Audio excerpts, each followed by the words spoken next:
Hi, I am Michael Kathryn A, business editor at the Gazette. Welcome to our online Gazette Business Awards series of interviews. Our presenting sponsor this year, once again, is True North Companies, the retirement plan consultants and financial advisors. Today, we are very pleased to have as our keynote interview Rand Corporation economist Dr. Kathryn A. Her background covers a lot of territory, so I'll just give you the executive summary. She also is professor of the Pardee Rand Graduate School. Am I pronouncing that correctly, Kathryn? Pardee? Pardee, yeah.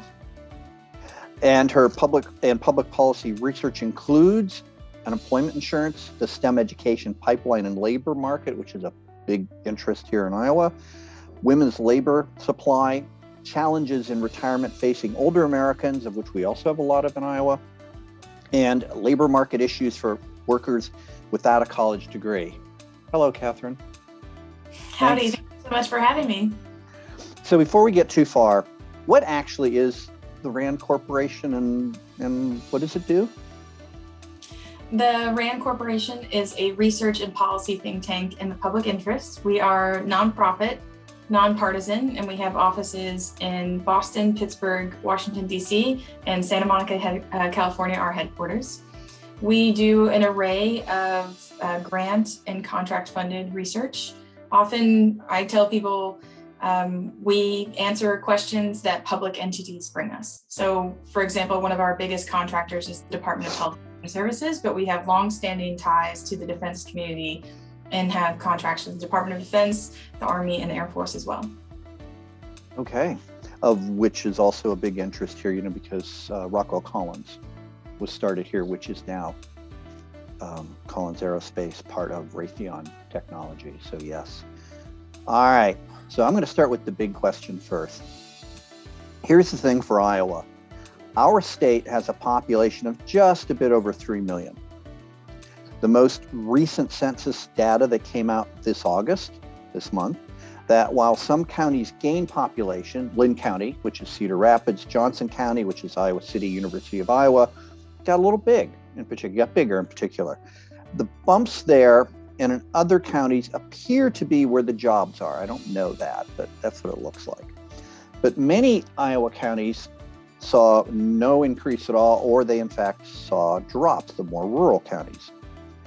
We don't know yet if those increases here were from out-of-state people moving in or people moving from other areas moving here, or some combination. That's still to be figured out.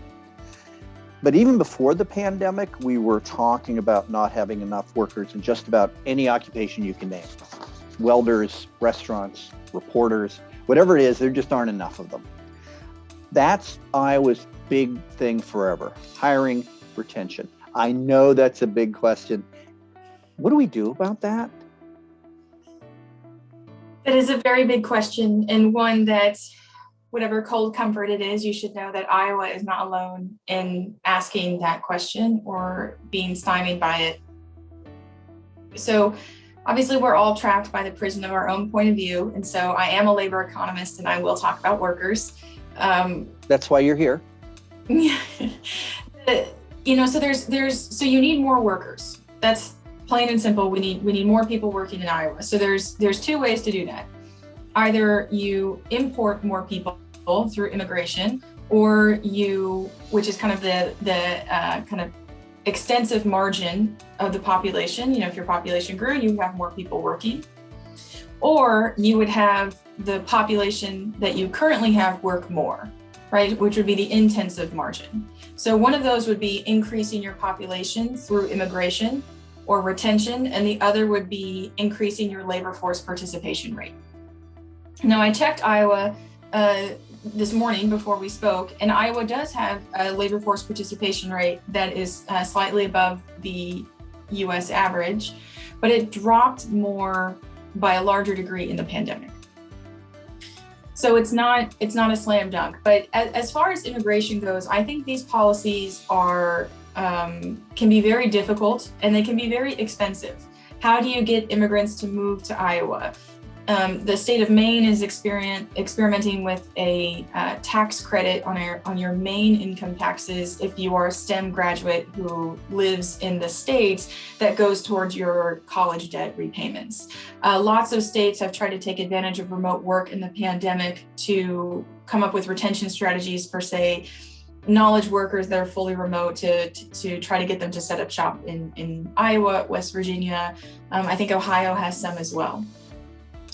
Those policies are, I think, expensive and risky. It's hard to bring people in. The other part of that is kind of the flip side. Rather than the extensive margins, the intensive margin, how do you get people in Iowa to work more? And this, I think, is a question that is easier to manipulate through policy. Kathryn, when you say work more, do you mean more hours? I mean more people working. Gotcha. Okay.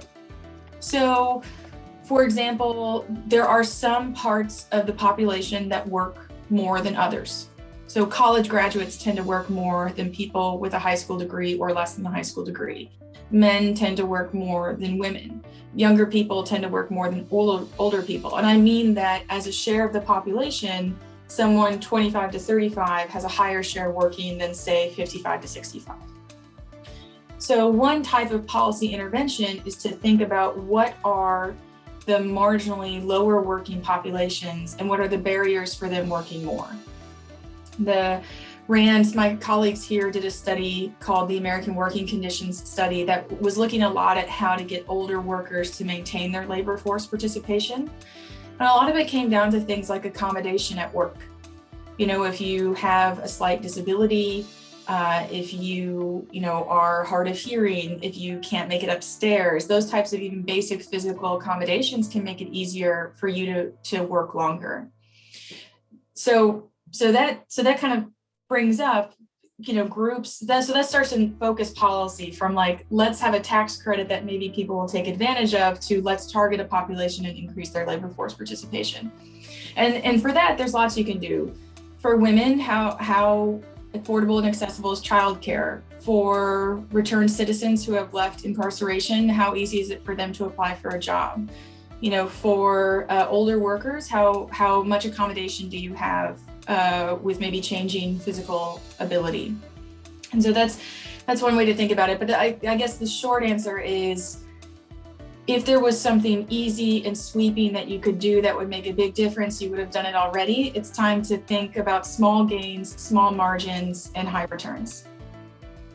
Okay, so among those small gains, we've talked about a lot, hiring immigrants, hiring people of color, finding ways to reach out to get more people into the workforce. Iowa's population is somewhere around 90.2% white. That might be on or off a bit. And it would be inaccurate if I didn't point out that Iowa has become more diverse in the past 2 years, but still. How can we be successful in hiring those not in the current workforce? I mean, what else can we do to attract people who are just not, that percentage you were talking about that's not in the workforce that we need? Yeah, I should again say that Iowa is not alone in being much more white than the U.S. population overall. And I think it's actually Wisconsin that is the whitest state. I did not know that. I think it's Wisconsin. I'm not 100% sure, but it's the Midwest in general. Some key Midwest states that have less diversity overall. And that's for lots of reasons related to, historical industry, if you brought in manufacturing versus if you still, if you have farming, if you have immigration hubs and so on and so forth. So, I would say one policy that people are talking about a lot right now is childcare, preschool, paid family leave, things that make it easier for women to work. The U.S. stands alone in its lack of support, basic support for working parents as any type of guarantee. In the United States, 1 in 4 private sector workers does not have access to paid sick days. Children get on average 4 to 5 colds a year. I mean, how do you square that? How do you stay home with a sick kid if you don't have paid sick days? Childcare is also relatively inaccessible and unaffordable for many families. The school day might end at 2:30. Right? There's lots of barriers to work that come from not having a place to put your kids that is safe and affordable. And that's definitely one inroad that you can make. But of course, it also comes down to education and what ultimately attracts people to certain jobs or careers is having the skills or the interest in acquiring the skills for those jobs and careers. So that's a nice segue to what I was going to ask about the whole segment of women in the workforce. Iowa Women's Foundation, big organization here, just a couple years ago, maybe 3, released a survey that showed more women would be active in the current workforce in Iowa if we could figure out the challenges of, as you just mentioned, childcare and transportation. Also, those were the top 2. I think they did the survey more than once, and it was the top 2 all across the state. Talk to us about how not resolving those hurdles hinders employers, other than, of course, we don't have enough workers. And what can they do about that? Offer more time off hours? Yeah, because I think it's important to stress that it's very hard to put any of these problems on the burden or on the shoulders of just one single employer. It's not the most efficient or effective way to go about it.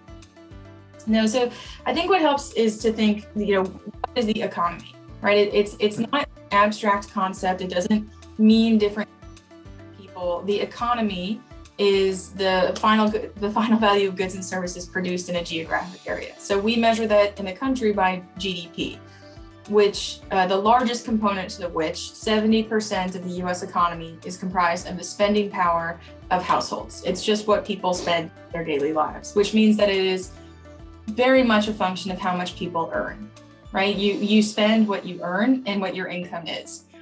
So one of the most consistent relationships in the US in its economic history is per worker GDP. The size of the economy is very much predicted by the number of people working in it. So when we talk about getting more people to work and an increasing labor force participation, we're talking about a direct link to increasing the size of the economy. And it's not, and the conduit through that is through household spending. So this is a very clear relationship. I say this because especially over this past 2 years, I feel like I've had to preface a lot.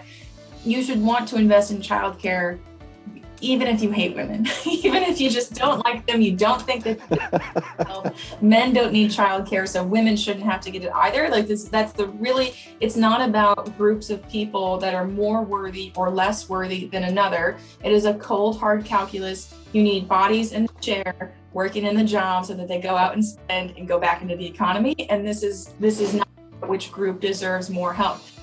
Frankly, our economy and our labor force is very much, kind of path-dependent legacy. It was designed for men, kind of all aspects of almost every job, started with mainly only white men working in it. And it's been moving from that to accommodate different looking people, different gendered people. And that's not on the shoulders of any one employer, but it's an important transformation to remember that 70 years ago, we wouldn't have cared if women were working. But now we see that we're clipping our own wings in our economy by not taking advantage of the potential workers that are already there.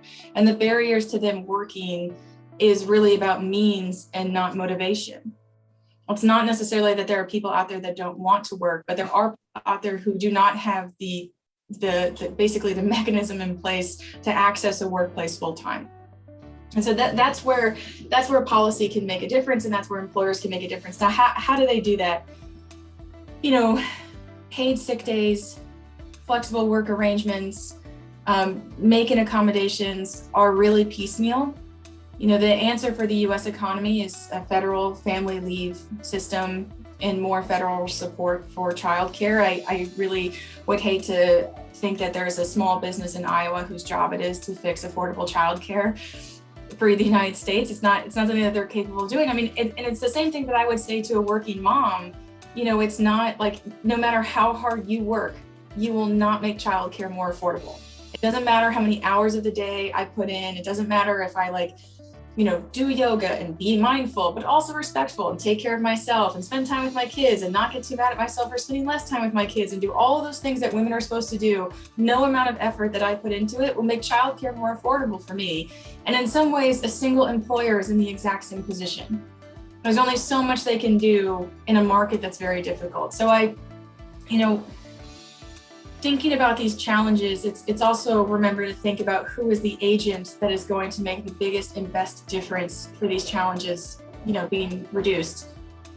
That said, for the state of Iowa, some states have pursued paid family leave through their unemployment insurance system, kind of like as a kind of companion program. Some states have pursued paid sick leave and family leave and temporary disability insurance through their state workforce system. So any worker in the state has access through a tax contributory program disability insurance. There are policies that can make it easier for not an individual employer, but for the states to help facilitate some of these workplace access issues. So when the states have tried that or started those programs, are those fairly recent? Are they far enough along that we can take a look and see how they've succeeded? Yes, so most of them have gone through, we already have an employer tax system through unemployment insurance, right. Have a payroll tax system that the state runs. And so states have used that infrastructure to add a tax for family leave or temporary disability insurance. And that tax is also sometimes accompanied by employee tax. The one of the oldest states is Rhode Island, which is also a very successful state.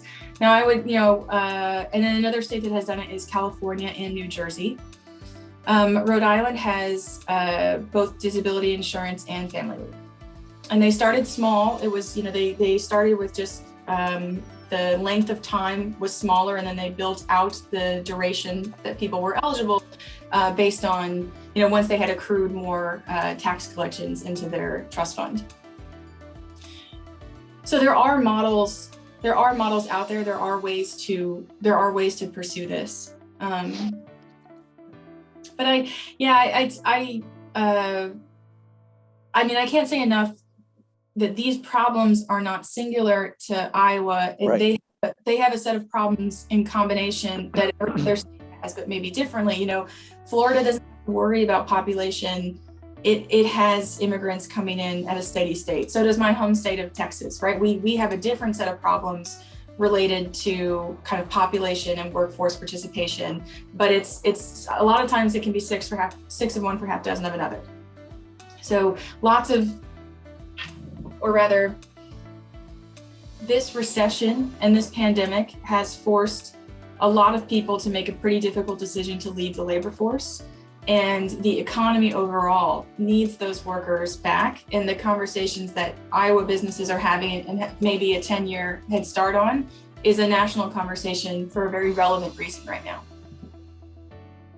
Okay, so related to that, I think this is my last question. I'm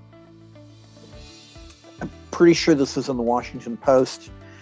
They talked about how when the economy began picking up again this spring-ish, restaurants in particular, retail started hiring back, but they weren't hiring back the usual teenagers, 20-somethings. They began hiring back older workers, people who had been let go earlier or who had lost other jobs. And so they started picking up these sorts of things, cash registers, those sorts of jobs, sales floor. And I wonder if you could talk about this for a minute, how that affects the future earnings. I'm not asking you necessarily a wealth management question, but how that affects future earnings for teenagers, as well as getting them into the workforce and getting into the idea of having a job and participating. And what are we going to see from that? And I realize I'm asking you to guess. Well, we know some stuff, right? We got some stuff that we know that we can apply. Okay. One of the key aspects of our labor market is that it operates on signals. So you don't know qualifications of every person who applies to work with you, but you can read their resume and it has signals on it, like they've held a previous job, they have a college degree, and sometimes the value of something is less what it gives to the work and direct skills and just the signal that it provides. So for a 16-year-old, it's not clear how much skill you would pick up from, sweeping the floor at a gas station, for 4 hours a day one summer, but you signal that you were responsible enough to keep a job. Now, will those sweeping abilities really carry you through the labor market? Not really. It's really just the signal that you have, that you worked and that you can show up at least reasonably on time enough to not be fired. You showed up and didn't get fired. Yes. You showed up and you didn't get fired. That's a very powerful signal, especially for younger workers. What's difficult about the current situation is that everybody's signals are haywire, right? So many people were laid off last year. So many young people are not entering the labor force because they're concerned about the pandemic.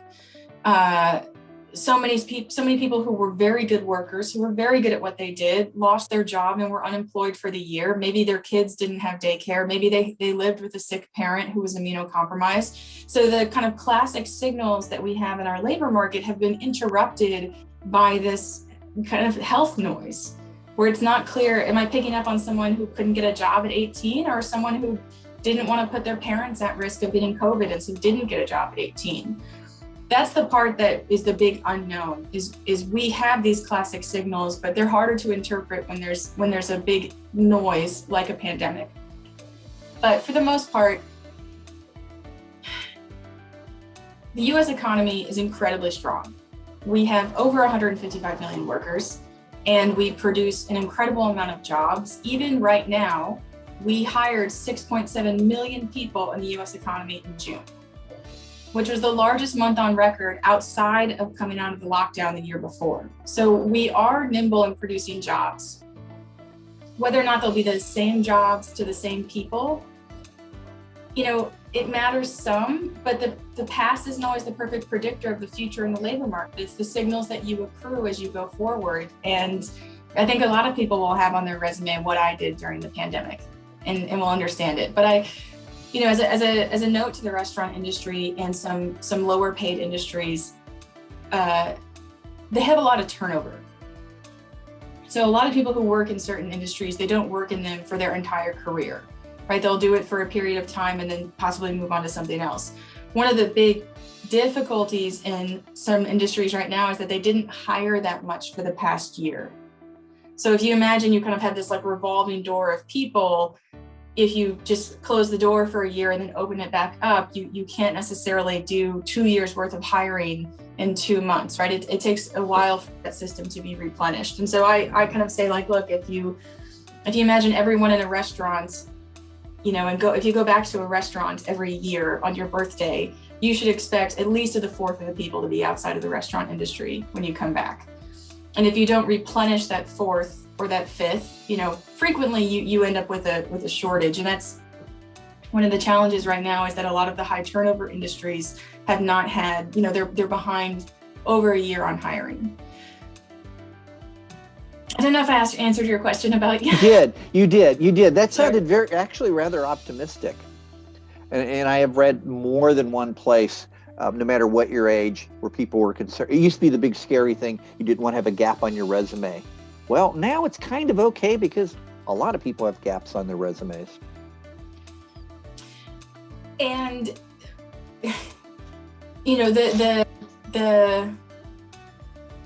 labor market has evolved so much. I talk a lot about labor market risk and the risk to workers. And one of the mediums I do to do this is to talk about Social Security. Because if you think about it, it's a program to ensure, probably 45 years of working. And you start, let's say you start working when you're 20 and you retire when you're 65, you have no idea what's going to happen to the labor market over those 45 years. And, I started my first full-time job, someone was retiring who had been in the workforce for the 5 decades previous. And he or she probably thought the world that I was entering was unrecognizable than the one that he entered. And that's fine. These types of evolutions happen. And it's almost always to the benefit of the US because we have such a strong economy and such a strong labor market. but that doesn't mean that there's not casualties along the way. So I think what makes this period, this pandemic, especially these past few months, so interesting is that it's an evolution that's really been compressed into a few months rather than a few years. And so there's a lot of what's changing we would expect, anyway, but it's happening very quickly, and so it's very hard to process in real time. Kathryn, thank you. That was great. And I didn't even get to the question about the Scarlett Johansson Disney lawsuit. I was saving that. So, I thought we were going to talk about Britney's conservatorship. I thought that was over. I thought that got resolved. We could. Next time, we'll talk about those very important labor issues for people with a lot more money than you and me put together, I'm sure.